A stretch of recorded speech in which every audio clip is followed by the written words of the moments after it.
you need to calm up because it's time for American Horror Story Cult. Hey guys, it's Amber Dover for another recap of American Horror Story Cult. We are on episode 3, and this episode was called Neighbors from Hell, and very much so because Meadow and Harrison were really the stars of this third episode of American Horror Story Cult. But let's go to the beginning. So this episode picks up where episode 2 left off. It's pretty much the aftermath of Allie shooting Pedro, the unarmed Mexican worker who came to give her supplies during this blackout. So Allie is dealing with the backlash of this. People are calling her the lesbian George Zimmerman, and people are protesting outside of the butchery. They are basically calling her a racist who shot this unarmed man in cold blood, which was not the case. Allie, we know, the viewers, we all know that she is dealing with this huge paranoia and this phobia of clowns, and people are out to get her. So that was kind of the aftermath of that, but the people are not having it. The beginning of the episode picks up with the doctor, Allie's therapist, with another patient, and just when you thought she got over her fear of coffins and being in closed spaces, she gets home with her husband and the clowns are there and they lock them in coffins, basically burying them alive in their houses. So I definitely feel like that doctor is in on something, because it's funny how she is, the things that people are confiding in this therapist, it is showing up in their real lives. So I think this doctor is definitely on the top of the cult member list. Another thing in this episode is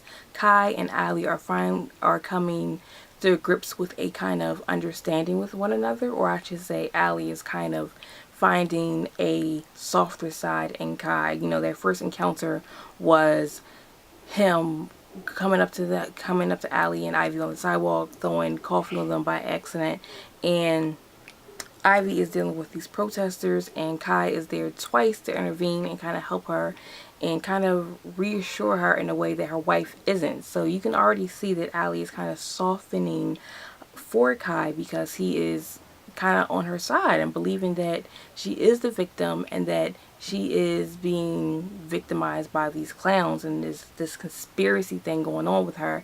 And Kai is seeing that, he's understanding that, and you can already see that these two are kind of giving the eyes.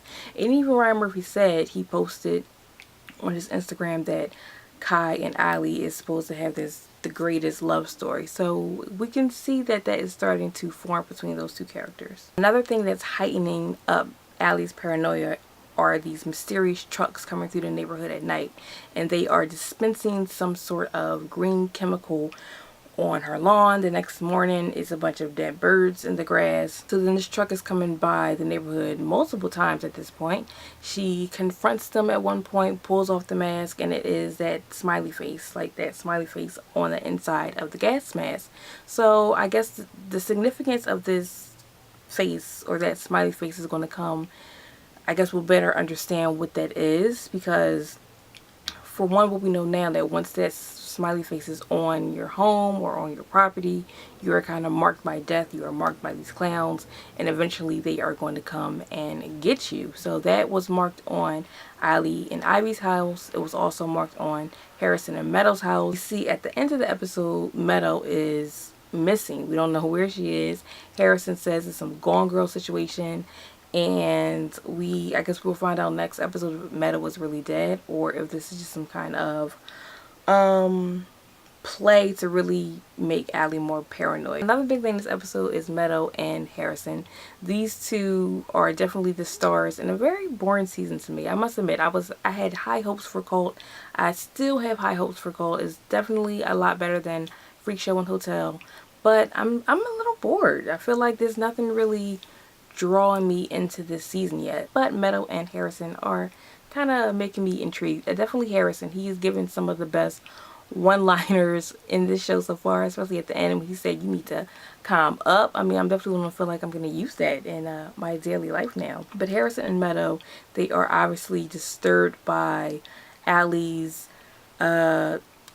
I want to say allegations, or that she's been stigmatized as this racist. So they come to her door, they have these huge sombreros on, they're throwing Taco Bell coupons at her, basically being a real life version of the internet trolls. And then Allie believes that they put this ad out in the newspaper. It's the sexual ad they put out for guys to come to their homes to basically have sex with Allie and Ivy. So this one guy comes, completely disgusting, exposes himself to them, and this ad just keeps going up in the newspaper or online, wherever it is, and they can't seem to find who is doing this, putting this ad up. But Allie thinks it's the neighbors, hence the title Neighbors from Hell. They also get Ozzy, their son, a guinea pig that's called Mr. Guinea, who, you know, R.I.P., ends up dying in the microwave later on in the episode. So after that, Allie really definitely feels like these two are bullying her, and they are a part of this grander conspiracy that is going on in her life right now. Meadow and Harrison apparently have joined Kai's cult. They did the little pinky thing. They gave him their fear. And Meadows, before she was joking about the housewife, she came to reveal that her fear was that she'll end up being alone because Harrison is making eyes at the detective, who's played by Colton Hayes. So she already sees that her relationship is kind of dwindling away with her husband. So that is one of her fears.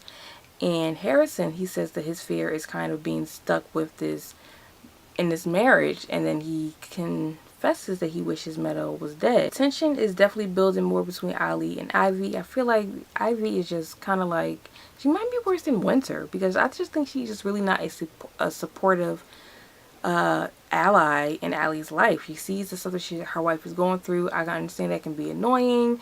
You have other things you need to worry about. You have a son, but she's just really not being that support system that I think Allie really needs. She really doesn't have anybody to turn to, and Ivy is definitely really suspicious to me. The only person I really trust in this season is Allie. As crazy and off the wall she is, she's the only one that I really trust, because we're, maybe as the audience, we're seeing what she's seeing, so it seems rational to us, and everybody else, it seems irrational. But everybody else is like really weird. A big thing that came out in this episode was that Winter and Allie's encounter when they were in the bathtub was somehow recorded and put online. So Ivy sees that because Ozzy brings it up. I don't know how or what he was searching, but it was on the black web. It wasn't even like on the porn website, but it pops up. He can't get it off the computer. His mom's end up seeing, and then that's kind of like the final straw for Ivy, and she's at this point is taking Ozzy and she's leaving. But I bet you Winter will still have a job. Next week we see the girl Emma Roberts return. She is supposed to be a reporter, and if you've seen in the clip behind her, it was like a clown coming up. So I don't know, she already might be in the cult. Another thing I think is interesting to point out is that Evan Peters is supposed to be playing multiple characters this season. So I don't know if we will be seeing those come up in flashbacks. You know, American Horror Story fans know that flashbacks, or it always time jumps from different years and different decades and different times. Those are some of the pinpoints of this episode, episode 3, Neighbors from Hell. I was kind of bored, but you tell me. Let's talk in the comments. Let's talk on social media. Be sure to follow me at Glamber Girl Blog, and I will see you guys next week for episode 4 recap.